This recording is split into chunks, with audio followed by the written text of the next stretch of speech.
Home kitchen. আশা করি সকলেই ভালো আছেন এবং সুস্থ আছেন। আজ আমি আপনাদের জন্য একটি নতুন রেসিপি নিয়ে হাজির হয়েছি। আজকের রেসিপিটি হলো পাকা কলার বড়া। এই পাকা কলার বড়া রেসিপিটি কিভাবে আমি তৈরি করেছি সেটা দেখতে হলে পুরো ভিডিওটি দেখুন, এবং ভিডিওটি দেখার পর যদি আপনাদের ভালো লেগে থাকে তাহলে অবশ্যই ভিডিওতে একটি লাইক করবেন এবং আমাকে কমেন্টে জানাবেন ভিডিওটি কেমন লেগেছে। চলুন তাহলে আজকের রেসিপিটি শুরু করা যাক। প্রথমেই আমি 4 থেকে 5টা পাকা কলা নিয়ে নিয়েছি। এবার আমি কলার চোচাগুলোকে ছাড়িয়ে নেব। কলার চোচাগুলো আমার ছাড়ানো হয়ে গেছে। এবার আমি কলাগুলোকে খুব ভালোভাবে চটকে নেব। চামচের সাহায্যে আমি কলাগুলোকে খুব ভালোভাবে চটকে দিচ্ছি। আপনারা চাইলে হাত দিয়েও চটকাতে পারেন, কিন্তু কলাগুলোকে ভালোভাবে চটকে নিতে হবে যাতে এর মধ্যে কোনো দানা না থাকে।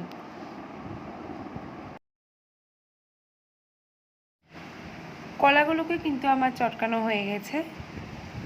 আমি তাও একবার ভালো করে নাড়িয়ে নিচ্ছি যাতে এর মধ্যে কোনো দানা না থাকে। এরপর আমি এর মধ্যে দিয়ে দিচ্ছি হাফ কাপ চিনি। প্রথমে আমি চিনিগুলোকে ভালোভাবে মিশিয়ে নেব।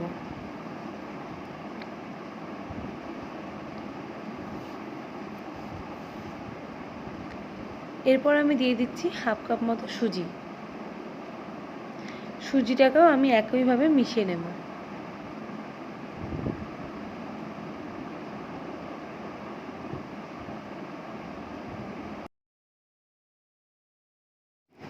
এরপর আমি দিয়ে দিব এর মধ্যে হাফ কাপ মতো ময়দা। ময়দা দিয়েও আমি মিশ্রণটিকে খুব ভালোভাবে মিশিয়ে নেব।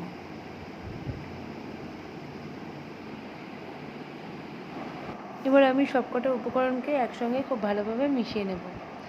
মিশিয়ে একটি ব্যাটার তৈরি করে নেব।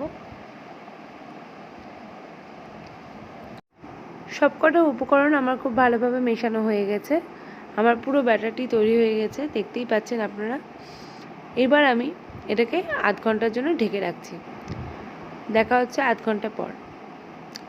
আধ ঘন্টা হয়ে গেছে। আমি কড়াইয়ে তেল গরম করতে বসিয়ে দিয়েছি। কড়াইয়ের মধ্যে তেলটা গরম হলে আমি বড়াগুলো ভাজতে শুরু করব। দেখুন, বড়াগুলো আমি ভাজতে শুরু করে দিয়েছি। প্রথমে আমি এক সাইডটা ভালো করে ভেজে নেব। আর হ্যাঁ, আমি কিন্তু আঁচটা একদম মিডিয়ামে দিয়ে রেখেছি। বেশি হাইয়ে যদি আঁচটা দেওয়া হয়, বেশি জোরে দেওয়া হয়, তাহলে পরে বড়াগুলো পুড়ে যাবে। ভেতরটা কাঁচাই থেকে যাবে এবং বাইরেটা বেশি ভাজা হয়ে পুড়ে যাবে। তার জন্য আমি মিডিয়াম আঁচে, কিংবা যদি কখনও তেল বেশি গরম হয়ে যায় তাহলে একদম লোয়ে দিয়ে দেবেন।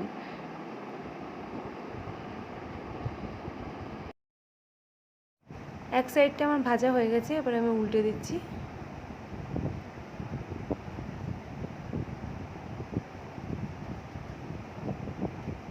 এভাবে আমি সবকটাকে এভাবে উল্টে দেব।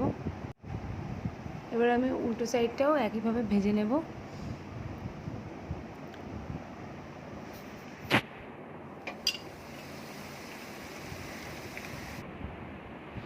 দেখুন, ভাজা আমার প্রায় কমপ্লিট হয়ে গেছে। এবার আমি এগুলোকে তুলে নেব।